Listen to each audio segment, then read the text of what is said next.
It should be really easy to come up with an introduction for these videos.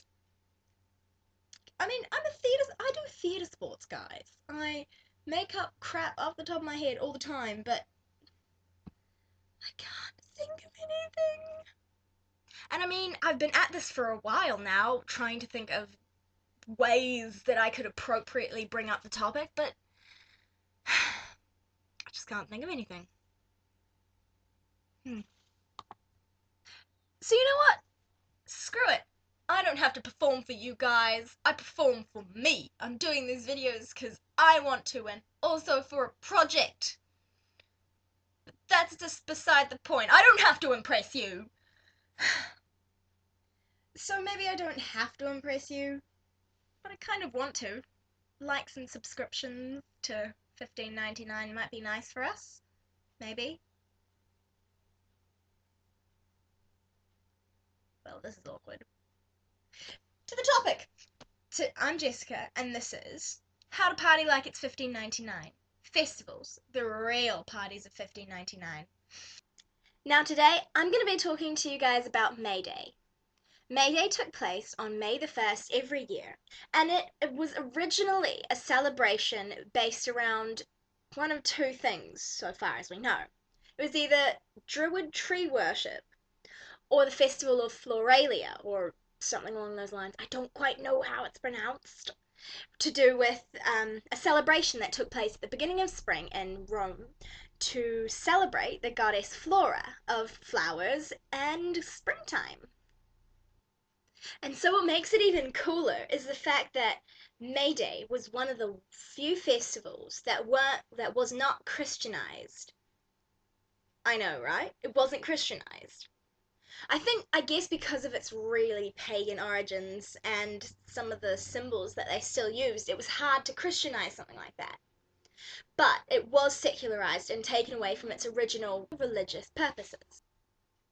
I can't think of any way we could possibly turn this festival into something Christian. Yes, well, we can't just take it away from the people. They'd have a fit.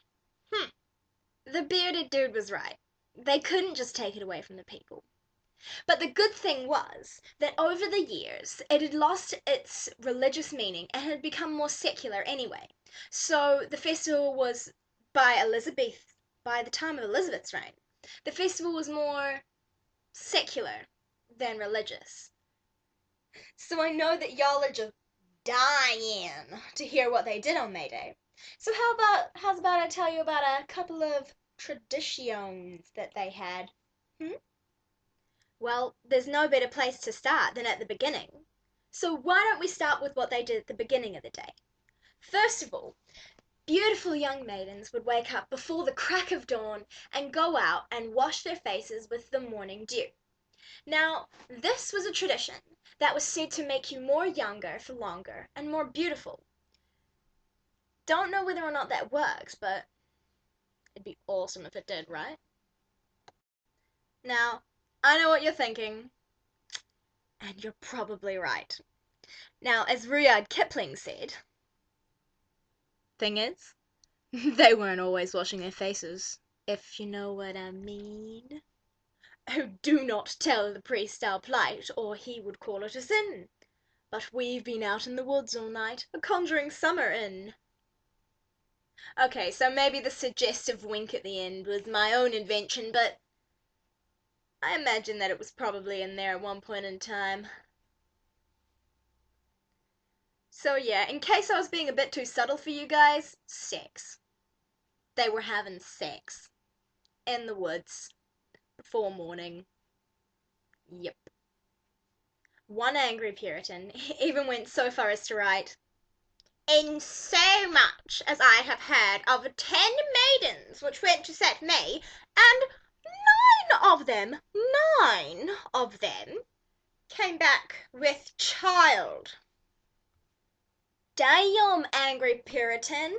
Calm down, buddy. They was just, having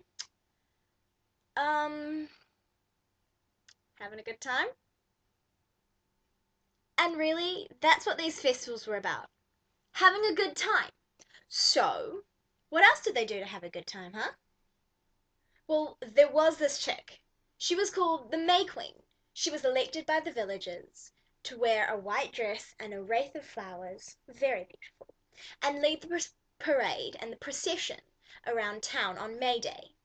She was a very important character, and occasionally she would also have a May King with her. Interesting fact: the May King and Queen oversaw all of the festivities and the May Day games. During Elizabeth's reign, our period, the May King and Queen were also known as, wait for it, Robin Hood and Maid Marian. I know, right?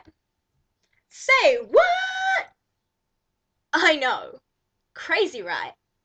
But as my good friend, well, he's not really my good friend, I don't actually know him, but he's an historian, Alan W. Wright, said, at the May Games, Robin did have a mythological presence as the King of May, or Summer King.